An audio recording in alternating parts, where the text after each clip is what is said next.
오늘의 말씀 누가복음 24장 1절에서 12절 말씀입니다. 제24장. 안식 후 첫날 새벽에 이 여자들이 그 준비한 향품을 가지고 무덤에 가서 돌이 무덤에서 굴려 옮겨진 것을 보고 들어가니 주 예수의 시체가 보이지 아니하더라. 이로 인하여 근심할 때에 문득 찬란한 옷을 입은 두 사람이 곁에 섰는지라. 여자들이 두려워 얼굴을 땅에 대니 두 사람이 이르되, 어찌하여 살아있는 자를 죽은 자 가운데서 찾느냐? 여기 계시지 않고 살아나셨느니라.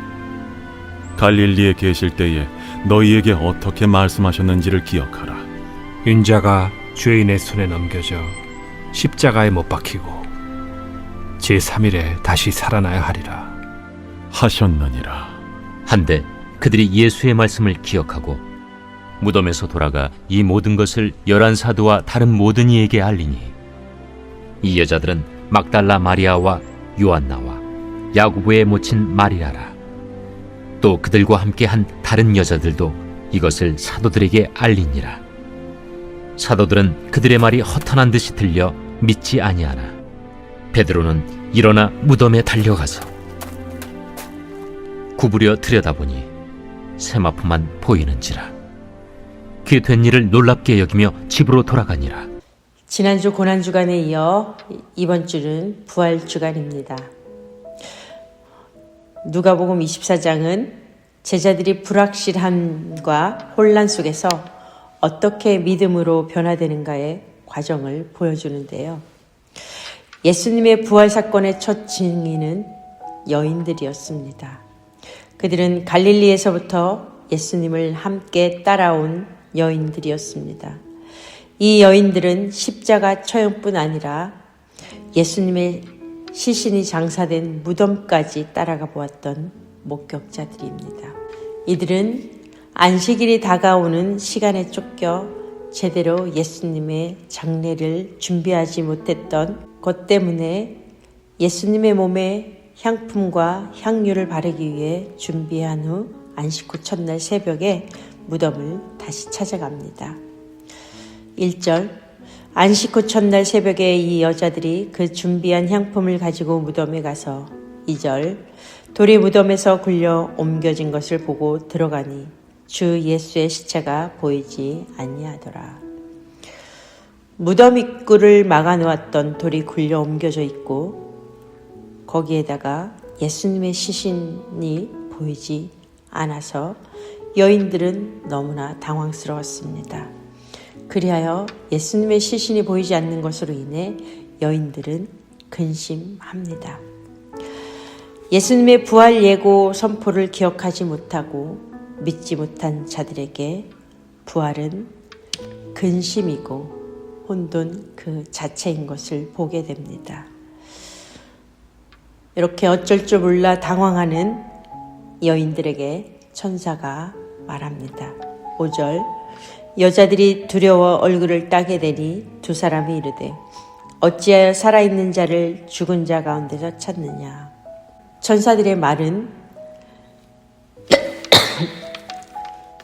말씀대로 예수님을 믿는 자들은 그들도 죽음을 이기고 영원한 삶을 주님과 함께 살게 될 것을 우리에게 가르쳐 줍니다. 다시 살아나신 예수님은 약속하신 대로 갈릴리로 가셨습니다. 그리하여 천사는 여인들에게 이어서 말합니다. 6절, 여기 계시지 않고 살아나셨느니라. 갈릴리에 계실 때에 너희에게 어떻게 말씀하셨는지를 기억하라. 7절, 이르시기를 인자가 죄인의 손에 넘겨져 십자가에 못 박히고 제3일에 다시 살아나야 하리라 하셨느니라 한데, 여인들은 천사가 전한 말을 듣고서야 비로소 까맣게 잊고 있던 예수님의 말씀을 떠올립니다.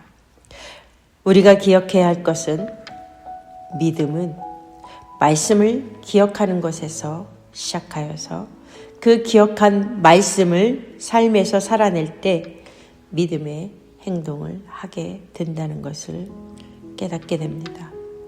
그리하여 이 여인들은 예수님의 부활을 목격하고 돌아가 11 사도와 다른 모든 사람들에게 자신들이 보고 들은 대로 예수님의 부활 소식을 전합니다. 주목할 것은 사도들은 여인들이 전한 소식을 듣고도 그 여인들의 말을 허탄한 헛소리의 말로 여기고 믿지 않았습니다.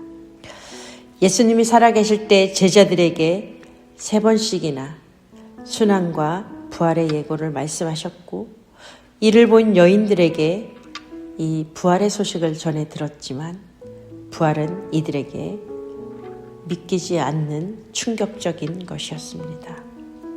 11절 사도들은 그들의 말이 허탄한 듯이 들려 믿지 아니하나 12절 베드로는 일어나 무덤에 달려가서 구부려 들여다보니 세마포만 보이는지라 그 된 일을 놀랍게 여기며 집으로 돌아가니라.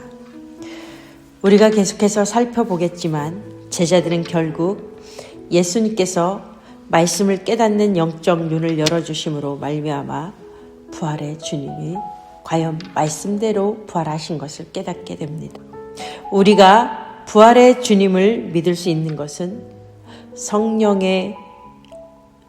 성령께서 그 말씀을 조명하여 깨닫게 해주심으로 말미암아 된 것입니다. 하나님은 십자가에서 죄인이 받아야 할 모든 죄의 책임은 그렇게 예수님에게 돌리셨고 의인이 받아야 할 모든 것을 우리에게 돌리셨습니다. 예수님은 십자가의 죽으심을 통해 택하신 자들에게 영원한 생명을 주셨습니다. 그리하여 주님의 부활은 예수님의 율법의 모든 요구를 완전히 이루셨음을 우리에게 가르쳐 줍니다. 그러므로 예수 그리스도 안에 있는 자들에게 결코 정죄함이 없습니다. 그리스도 예수 안에 있는 생명의 성령의 법이 죄와 사망의 법에서 우리를 해방시켰기 때문입니다. 예수님의 부활로 말미암아 우리는 아무 공로 없이 의롭다 칭함을 받았습니다. 이제 우리는 장차 영광스러운 부활에 참여하게 되었습니다.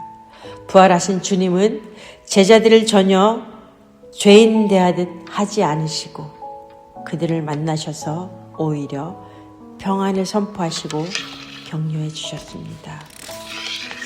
사랑하는 사두개 성도 여러분, 예수님께서 십자가를 지시고 장사되신 지 3일 만에 다시 살아나신 부활 사건, 이 사건은 죄와 사망과 어둠의 권세를 깨뜨리신 승리의 소식입니다. 이로써 우리는 슬픔과 고통, 절망과 불안과 두려움을 벗어버리고 소망과 믿음으로 살아갈 수 있게 되었습니다. 이 말씀을 기억하며 오늘 하루 삶의 현장에서 어떠한 상황 가운데 있든지 말씀대로 다시 살아나신 예수님의 부활이 나의 부활임을 믿으며 약속의 말씀을 붙잡고 살아가는 모두가 되시기를 간절히 소망합니다.